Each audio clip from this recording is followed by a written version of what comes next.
Hi everyone, Danny Hauger here, and I was substitute teaching before the holiday break on a couple days off from work and had a really wonderful day in third grade. Wasn't sure how it would go. I'm a high school teacher. If you've seen Inspiring Teachers before, then you know I've done middle school and high school mainly, but I came up with a game on the fly that I wanted to share with you that I think you could replicate. If you're studying synonyms or antonyms, a great way to have fun with learning what they are, the meaning, and also justifying what's a synonym and not is to play a racing game. I don't have a cool name for it yet, so if you want to drop one in the description, go for it, or in the comments, that'd be great because I do the description, right? Anyways, pull up 2 students or 4, depending on how many people want to participate. And after you play a couple rounds, more hands are going to go up. Put 60 seconds on the clock or have students watch the clock on the wall, and each side comes up with as many synonyms or antonyms as they can for a word that you're going to write at the top of the screen or type. So if you started with a word like friendly, they're going to come up with words like kind, nice, things like that. And you don't want the game to be chaotic, I'd imagine. So I pull up a second student, and their job is to be a listener to the audience. Cut the room in half. The audience can only speak to the helper, who can only be whispered to. So you're controlling the noise volume, which makes it kind of a quiet tension in competition instead of a loud, boisterous bedlam. And the students in the audience whisper the words they think should be put on the board, and the runner comes back up to tell the writer on the board what to write.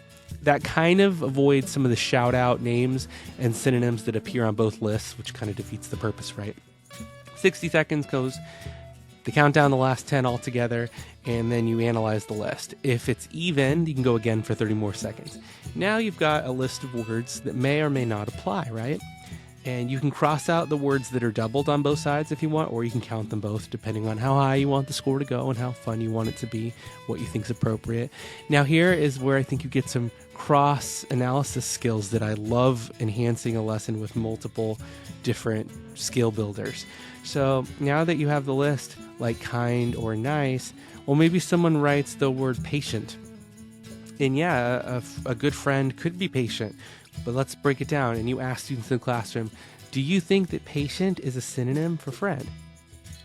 And you might decide that it is, you might decide that it isn't, but you'll have a nice little conversation for as long as it goes. And sometimes they can be very, very good, and you might actually rule out some of the words, and you can put it to a vote if you want. That way you have collaboration and kind of fun with everyone involved.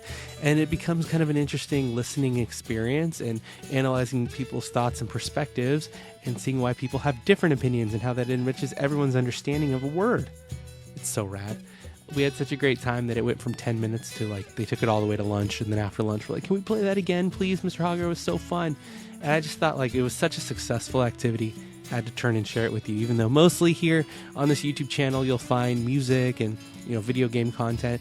But, occasionally you'll find those teaching tips. Also, check out my meditation videos for 5-minute mindfulness that can be great in the classroom, or read my book, A Broadcaster's Secrets to Teaching, on Amazon or Kindle. And there's a lot of Inspiring Teachers podcasts that we produce, myself and Tavis Beam too. So check those out. Like and subscribe, and please try supporting my music too. I'd appreciate that very much. Thanks for teaching, and thanks for changing the world, and I will see you next time. I have a good idea to share. Bye, everybody. Bye, teachers.